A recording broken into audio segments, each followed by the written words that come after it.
सब क्लासिफिकेशन किए जाने को मान्यता प्रदान की गई है। अब राज्य सरकारें अनुसूचित जाति व जनजाति की सूची के भीतर आरक्षण के लिए उप वर्गीकरण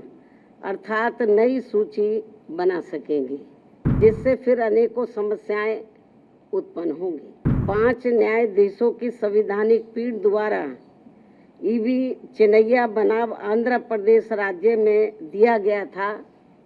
तो उसको पलट दिया है। अनुसूचित जातियों व अनुसूचित जनजातियों के भीतर उप वर्गीकरण नहीं किया जा सकता है। 1 अगस्त 2024 के इस निर्णय के बाद जहां जो पार्टी सत्ता में होगी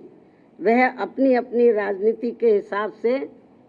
अदलती बदलती रहेगी।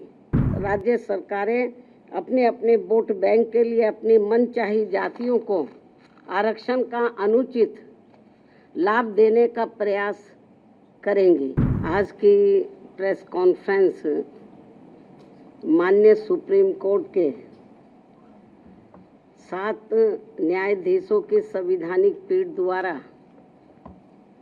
अभी हाल ही में 1 अगस्त 2024 को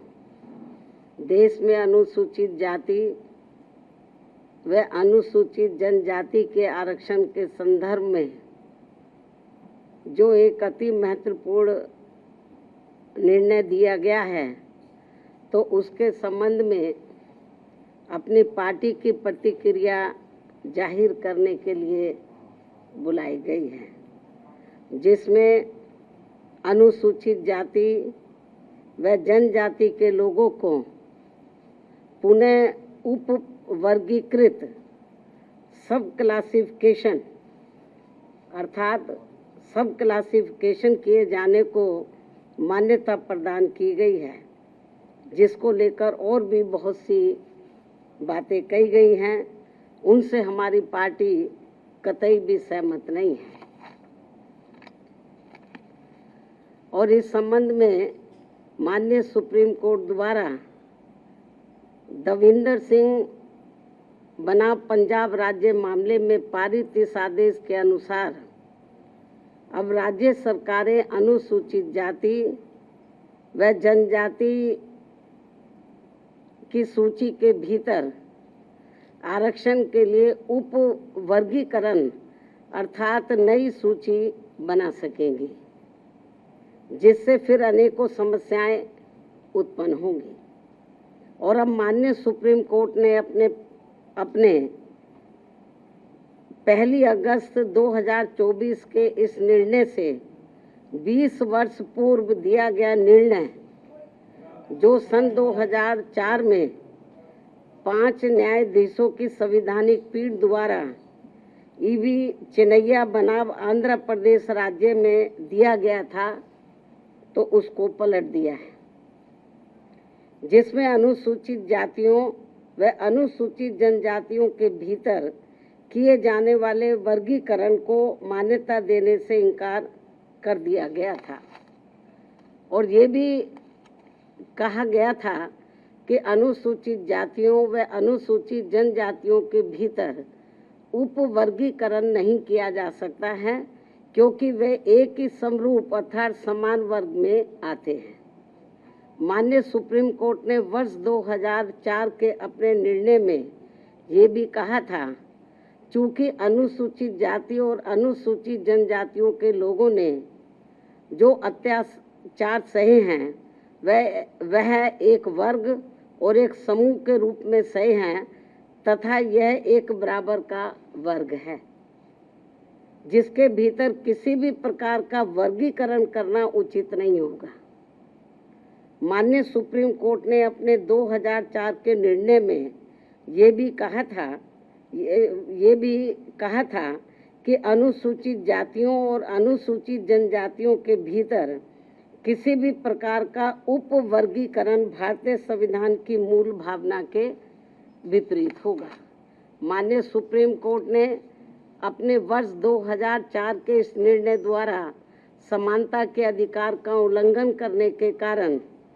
आंध्र प्रदेश सरकार द्वारा पारित आंध्र प्रदेश अनुसूचित जाति अधिनियम 2000 को भी रद्द कर दिया था। अपने 2004 के निर्णय में माननीय सुप्रीम कोर्ट ने ये भी माना था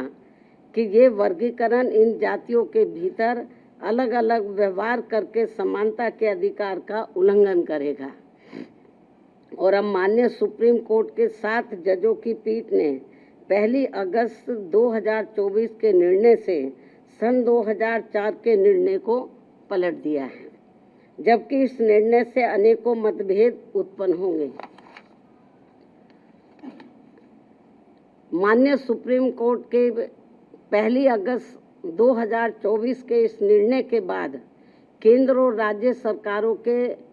बीच भी मतभेद की स्थिति उत्पन्न होगी, क्योंकि अभी तक केवल संसद के पास किसी भी जाति को या जनजाति को अनुसूचित जाति व अनुसूचित जनजाति में सम्मिलित करने या बाहर करने की पावर है, जिसे माननीय राष्ट्रपति द्वारा अपने आदेशों द्वारा क्रियान्वित किया जाता है और जिसे बदलने का किसी भी राज्य सरकार को अधिकार नहीं है। परंतु अब 1 अगस्त 2024 के इस निर्णय के बाद जहां जो पार्टी सत्ता में होगी वह अपनी अपनी राजनीति के हिसाब से अदलती बदलती रहेगी, जिसके साथ साथ राज्य सरकारें अपने अपने वोट बैंक के लिए अपनी मनचाही जातियों को आरक्षण का अनुचित लाभ देने का प्रयास करेंगी। इस प्रकार से इस आदेश से ऐसी अनेकों समस्याएं उत्पन्न होंगी, जिसके कारण SC व ST को मिल रहा आरक्षण ही समाप्त हो जाएगा। एक प्रकार से SC व ST को मिल रहा आरक्षण ही समाप्त हो जाएगा और फिर इसका नतीजा ये होगा कि अनुसूचित जाति व जनजाति वर्ग अंत में आरक्षण से वंचित रह जाएगा और उनके हिस्से का आरक्षण भी अंत में किसी न किसी रूप में सामान्य वर्ग को ही दे दिया जाएगा।